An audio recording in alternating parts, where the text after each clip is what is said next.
Welcome to జ్వాలా శివ. లదాఖ్లో ఏమవుతుంది?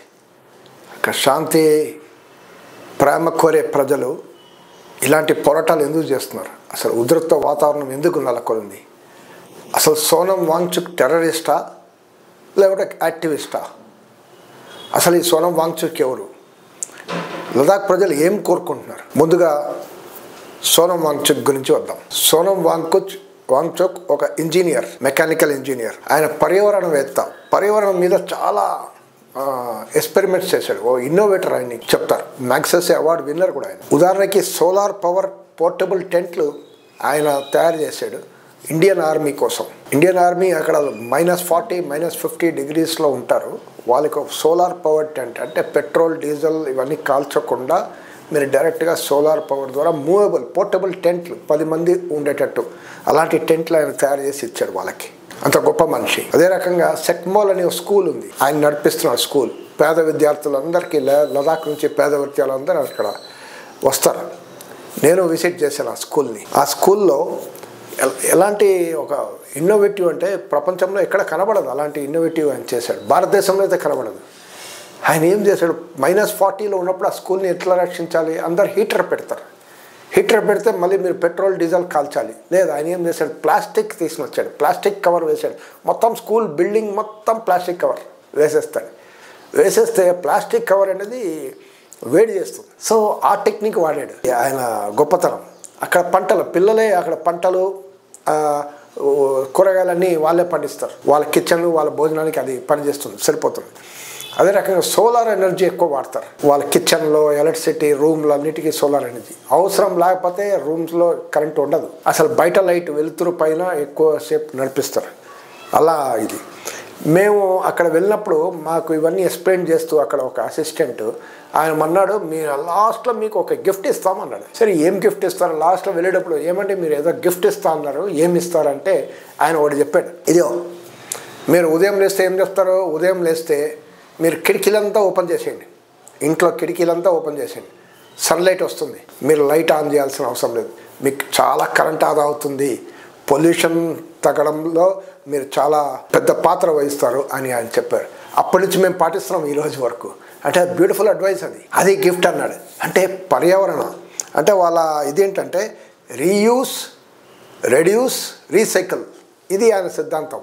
Including టాయిలెట్లని కూడా ఆ రకంగా గోబర్ గ్యాస్ ఎనర్జీ తయారు చేయడానికి కోసం ఆ రకంగా తయారు చేశారు వాళ్ళు.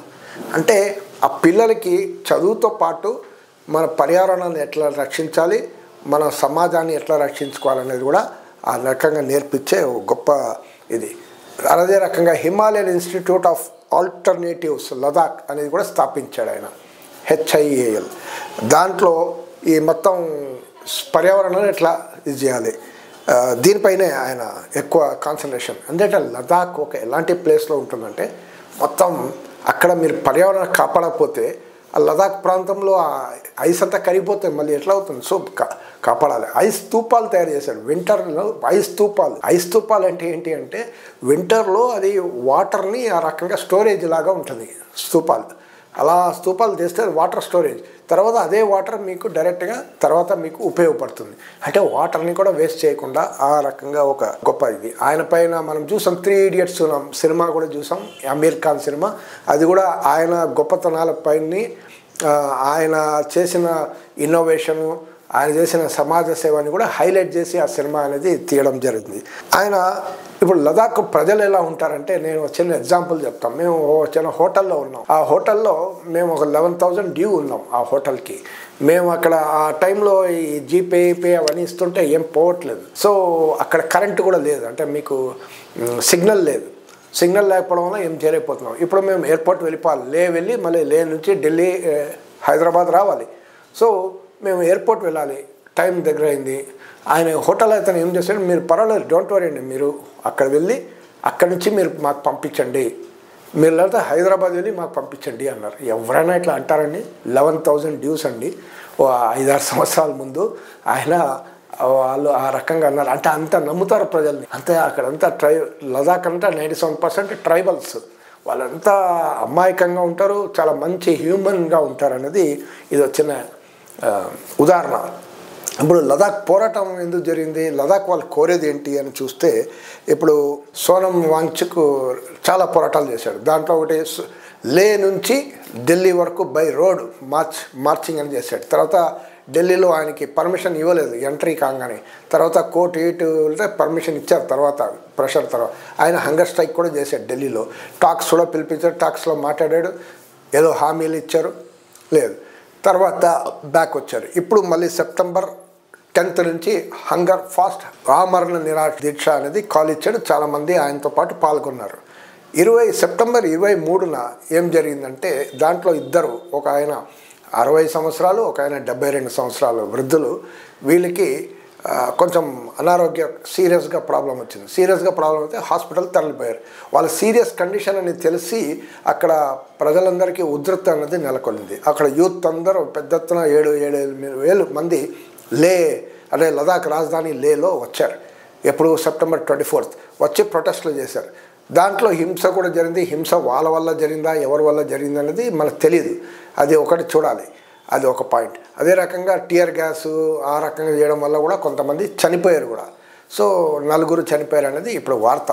సో ఈ పోలీస్ యాక్షన్ కూడా జరిగింది, వీళ్ళ ప్రొటెస్ట్ కూడా జరిగింది, మాస్ ప్రొటెస్ట్. ఇది అయిన తర్వాత ఒక రకంగా ఎప్పుడైతే హింస వచ్చిందో ఈ సోనం వాంగ్చుక్ అన్నాడు, నేను ఈ ఫాస్ట్ని విడ్రా చేస్తున్నాను అని ఆయన విలేజ్ వెళ్ళిపోయాడు. 60-70 కిలోమీటర్ల దూరంలో విలేజ్, నేను వెళ్ళిపోతున్నాను, ఐఎమ్ కాలింగ్ ద ఫాస్ట్. నేనేమో శాంతియుతంగా పోరాటం కోసమే నేను ముందున్నాను. ఇలాంటి హింసలు వస్తే మన సబ్జెక్టు డైవర్ట్ అవుతుంది.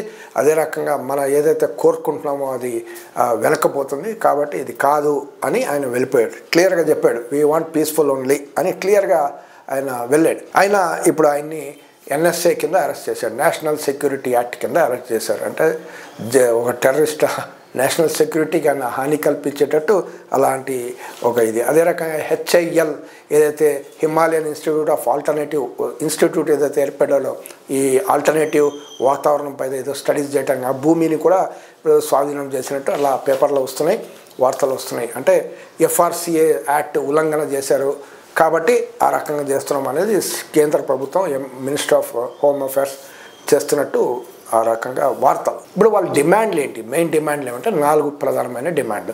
ఒకటి స్టేట్హుడ్ కావాలి, ఓ రాష్ట్రం కావాలి. లదాఖ్ ఒక ప్రాంతం, 97% ట్రైబల్స్ ఉంటారు. స్టేట్హుడ్ కావాలి.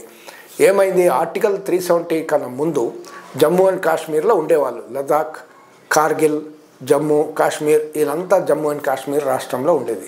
ఎప్పుడైతే ఆర్టికల్ 370 అనేది విడ్రా చేసి జమ్మూ అండ్ కాశ్మీర్ని డివైడ్ చేసి కార్గిల్, లదాఖ్ ఒక ప్రాంతం, జమ్మూ అండ్ కాశ్మీర్ ఒక ప్రాంతం. కార్గిల్, లదాఖ్ చేసినప్పుడు అది రాష్ట్రంగా చేయలేదు, యూనియన్ టెరిటరీ అని చేశారు. యూనియన్ టెరిటరీ ఏంటి, సొంత అడ్మినిస్ట్రేటివ్ పవర్స్ ఉండదు, కేంద్రమే పరిపాలిస్తుంది అదే మీనింగ్.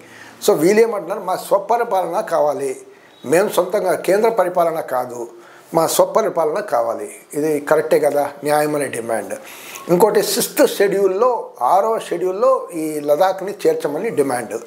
6వ షెడ్యూల్లో ఏ రాష్ట్రాలు ఉన్నాయంటే అస్సాం, మేఘాలయ, త్రిపుర, మిజోరాం ఇవన్నీ ఉన్నాయి. సో దాంట్లో ఏంటంటే ప్రత్యేకమైన శాసన అధికారాలు ఉంటాయి. అంటే వీళ్ళ ట్రైబల్ కాబట్టి ట్రైబల్స్ని వాళ్ళ సంస్కృతిని రక్షించడానికి వాళ్ళ భూమిపైన వాళ్ళకి అధికారం ఉంటుంది, వాళ్ళ వనరులపైన వాళ్ళ అధికారం ఉంటుంది.